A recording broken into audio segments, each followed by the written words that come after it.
Shalom, saudara dan saudariku yang diberkati Tuhan. Hari ini kita kembali belajar firman Tuhan dalam pendalaman Alkitab dari pelajaran Sekolah Sabat dengan judul pelajaran kita di hari Selasa 4 April, Penghakiman Surgawi. Memulai pelajaran ini, mari kita berdoa.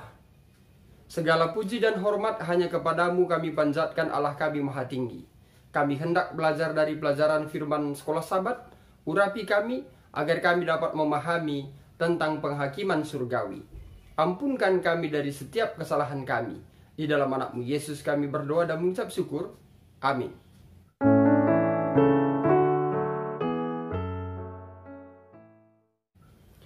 Saudara dan saudariku yang diberkati Tuhan, kita belajar kembali dari pelajaran Sekolah Sabat di program Belajar Sekolah Sabat 777. Belajar Sekolah Sabat 7 menit selama 7 hari setiap jam 7 malam. Saudaraku, Wahyu 14 ayat 14 dan Kisah Para Rasul 1 ayat 9 sampai 11 memiliki kesamaan di mana Yesus ada di awan. Mari kita lihat. Yohanes menyatakan bahwa, dan aku melihat sesungguhnya ada satu awan putih dan di atas awan itu duduk seorang seperti anak manusia. Saudaraku, pada waktu Yesus terangkat ke surga, Lukas mencatat dalam Kisah Para Rasul 1 ayat 9 mengatakan bahwa pada waktu murid-murid menatap ke langit, terangkatlah ia disaksikan oleh mereka. Mereka adalah murid-murid, dan awan menutupinya dari pandangan mereka. Yesus naik ke dalam sebuah awan, para malaikat, dan akan kembali dengan sebuah awan para malaikat. Malaikat-malaikat kemudian menyatakan kepada para murid yang kagum dalam Kisah Para Rasul 1 ayat yang ke-11. Yesus ingin supaya kita mengetahui bahwa Yesus ini yang terangkat ke surga meninggalkan kita. Akan datang kembali dengan cara yang sama seperti kita sudah menyaksikan melalui penglihatan murid-murid bahwa murid-murid melihat Yesus naik ke sorga.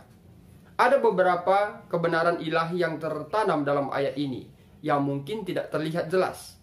Yesus yang sama, anak manusia ini, dia yang berjalan di jalan-jalan Nazaret yang berdebu, melayani di jalan-jalan Yerusalem yang ramai, menyembuhkan yang sakit di desa-desa Israel, dan berkhotbah di lereng bukit berumput di Galilea akan datang lagi.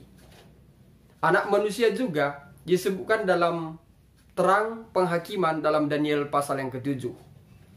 Kita boleh baca dalam kitab Daniel 7 ayat 9, ayat 10, 13 dan 14. Mengapa Daniel menyebutkan Yesus anak manusia dalam sesuatu yang serius, yaitu penghakiman? Mengingat apa yang telah kita lihat, seharusnya menghibur dengan mengetahui bahwa anak manusia begitu penting bagi penghakiman. Siapa anak manusia? Yaitu Yesus. Dalam Daniel 7 ayat 9 dan 10, Daniel memandang tahta surgawi dengan 1000 kali beribu-ribu dan selaksa kali berlaksa-laksa makhluk surgawi berkumpul di sekitar tahta. Penghakiman ditetapkan dan kitab-kitab catatan kehidupan dibukakan di hadapan alam semesta. Daniel 7 ayat 13 dan 14, yaitu anak manusia datang kepada yang lanjut usianya, kepada Bapa, dan meminta kerajaan kekalnya. Penghakiman mengungkapkan di hadapan seluruh alam semesta bahwa Bapa, Anak, dan Roh Kudus telah melakukan segala yang mungkin untuk menyelamatkan seluruh umat manusia. Saudaraku yang diberkati Tuhan, penghakiman ini tidak hanya membela orang-orang kudus, tetapi juga karakter Allah sendiri terhadap tuduhan palsu iblis. Kita boleh baca Ayub 1 sampai 2 dan Mazmur 51 ayat 1 sampai 4. Saudaraku, kita perlu pikirkan mengenai kenyataan bahwa seluruh hidup kita akan berada di bawah pengawasan di hadapan Tuhan. Lalu, apakah satu-satunya harapan kita ketika ini terjadi? Dalam buku Alpha dan Omega, jilid yang ke-8 yang ditulis oleh seorang penulis terkenal bernama Ellen White, dalam Alpha Omega jilid 8 pasal 28 mengatakan bahwa malaikat mencatat semua apa yang kita perbuat. Itu sehubungan dengan kitab Daniel yang kita sudah baca tadi. Apa yang kita lakukan dalam kehidupan kita sekarang ini semuanya dicatat oleh malaikat pencatat. Kemudian dituliskan, di mana diuraikan bahwa di sorga ada 3 kitab. Bila kita selalu berjalan dalam kebenaran Tuhan, kita menyerahkan hati dan pikiran kita kepada Tuhan, kita mengasihi Tuhan dan menuruti perintah-perintahnya, maka nama kita akan dicatat dalam buku kehidupan. Kemudian, bila kita berada di jalan yang sesat, dan malaikat mengingatkan, Roh Kudus membisikkan, agar kita lekas keluar dari jalan sesat itu, untuk berjalan dalam kebenaran Tuhan.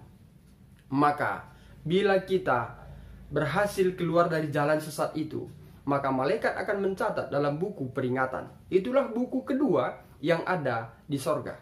Kemudian buku yang ketiga, yaitu buku catatan-catatan dosa manusia. Mencatat semua kesalahan dan ketidakpedulian manusia terhadap firman Tuhan. Walaupun dia sudah tercatat namanya dalam buku kehidupan, tetapi tidak ada pertobatan, maka namanya akan dihapus dari buku kehidupan. Demikian dinyatakan oleh Nyonya White dalam buku Alpha Omega jilid 8 pasal yang ke-28. Saudaraku, maka perlu kita ketahui bahwa sekarang ini kita sedang dihakimi. Kita sedang dihakimi dan malaikat selalu mencatat perbuatan kita. Kiranya melalui pelajaran ini kita dapat menyadari bahwa segala tindak tanduk kita dicatat oleh malaikat. Demikian pelajaran sekolah sahabat kita. Semoga pelajaran ini membawa hubungan kita untuk lebih dekat dengan Tuhan. Mari kita berdoa. Terima kasih Tuhan, kami sudah belajar dari pelajaran sekolah sahabat di pelajaran hari Selasa. Semoga melalui pelajaran ini akan membawa hubungan kami untuk lebih dekat bagi Tuhan. Kami tahu Yesus sebagai hakim kami untuk menghakimi semua orang-orang yang ada di dunia ini. Terpujilah nama Tuhan. Ampunkan kami dari setiap kesalahan kami. Di dalam anak-Mu Yesus kami berdoa dan mengucap syukur. Amin.